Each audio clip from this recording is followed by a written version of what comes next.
Скажи, о Мухаммад, если вы любите Аллаха, то следуйте за мной, и тогда Аллах возлюбит вас.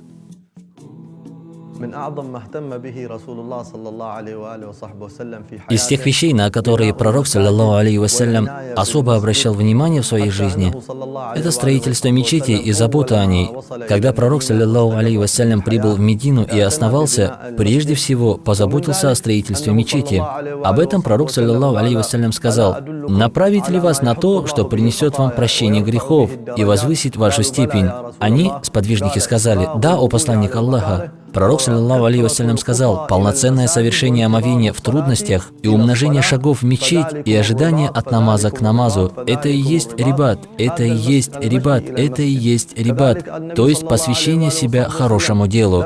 Пророк, саллаллаху алейхи вассалям, нам рассказал о состоянии му'мина, сердце которого связано с мечетью, и упоминал его среди 7 категорий людей, которые в судный день будут находиться под тенью, дарованной Аллахом. Он, саллаллаху алейхи вассалям, сказал: «И человек, сердце которого связано с мечетью, то есть стал влюбленным в мечеть, увлеченным мечетью». Адабы, связанные с мечетью. Любимец Аллаха, пророк, саллаллаху алейхи вассалям, рассказал нам много адабов, связанных с мечетью, даже достроение мечети, и сказал: «Тот, кто ради Аллаха построит мечеть, Аллах построит ему подобное в раю».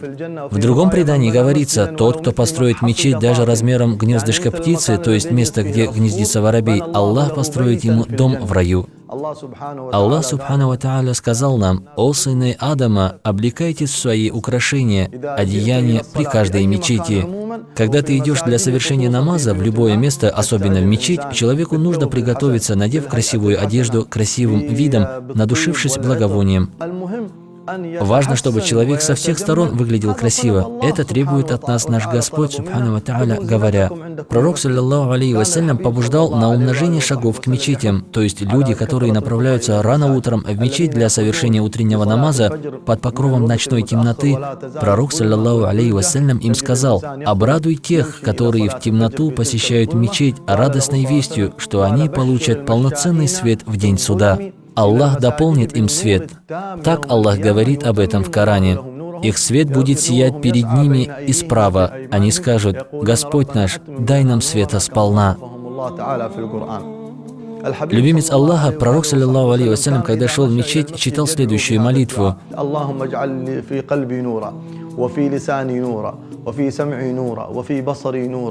وعن يميني نورا وعن شمالي نورا ومن فوقي نورا ومن تحتي نورا اللهم اجعل لي نورا. «О Аллах, освети мое сердце, и мой язык, и мои уши, и освети мои глаза, и освети мой правый и левый бок, и освети меня сверху и снизу. О Аллах, установи для меня свет». Вот так пророк, саллаллаху алейхи вассалям, делал дуа. Если обратите внимание, то заметите, что посещение мечети пророк, саллаллаху алейхи вассалям, связывает со словами «свет, свет, свет». Даже когда человек утром направляется в мечеть, Аллах субхану ва тааля для него уготовит жилище в раю по количеству его выхода в мечеть и возвращения с мечети. Когда человек дойдет до дверей мечети, будучи уверенным, что это дом Аллаха субхану ва тааля, ему желательно ставить обувь в соответствующее место и входить в мечеть с правой ноги. Это является сунной пророка, саллаллаху алейхи вассалям, и возвеличиванием дома Аллаха субхану ва тааля. Входя в мечеть, скажет: بسم الله الرحمن الرحيم والصلاة والسلام على سيدنا رسول الله اللهم اغفر لي ذنوبي وافتح لي أبواب رحمتك. «Прошу защиту у Аллаха от шайтана проклятого именем Аллаха милостивого ко всем в этом мире и лишь к уверовавшим на том. Да благословит Аллах и приветствует нашего Господина и посланника Аллаха. О Аллах, прости мне мои грехи и открой мне врата Твоей милости». Он начинает свой вход в дом Аллаха субхану ва тааля с просьбы милости и прощения грехов, чтобы войти чистым. Пророк, саллаллаху алейхи вассалям, сказал: «Когда один из вас войдет в мечеть, пусть не садится, пока не совершит 2 ракаата».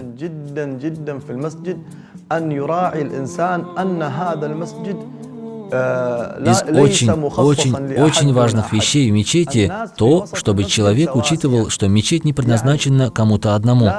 Люди в мечети равны, то есть человек не имеет права держать для себя определенное место, загораживая это место, постелив коврики днем и ночью для совершения намаза только им одним.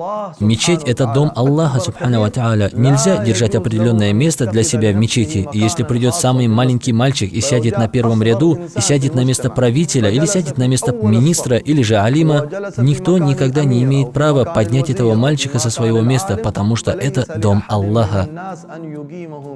Еще человек должен знать этому цену, что мечеть предназначена для мусульман, чтобы они имели духовную связь с Аллахом, субхану ва тааля, и совершали намаз для Аллаха, субхану ва тааля. Поэтому никому нельзя другого беспокоить. Например, нельзя людям разговаривать, когда рядом кто-то читает Коран. Даже не разрешается поднимать голос с чтением Корана, если оно мешает человеку, совершающему намаз, или другим, также читающим Коран. Иногда человек приходит в мечеть и поднимает голос так, как будто он у себя дома, как будто эта мечеть – его мечеть. Это не разрешается, это запутывает других. Когда даже чтением Корана могут создаваться помехи, совершающим намаз и делающим зикр, является порицаемым. Как же быть с тем, когда помехи создаются другими голосами или другими вещами? Из желательных вещей, которые соблюдал пророк, саллаллаху алейхи вассалям, особенно в месяц Рамадан, и'тикаф в мечети. Алимы рассказывают, что и'тикаф человек может соблюдать каждый день. Любое время, когда человек заходит в мечеть, он может намереваться на и'тикаф. Даже час или полчаса, даже минуты.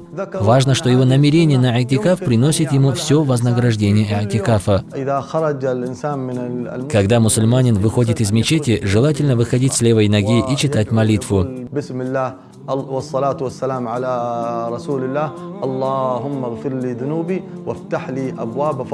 Именем Аллаха, да благословит Аллах и приветствует посланника Аллаха.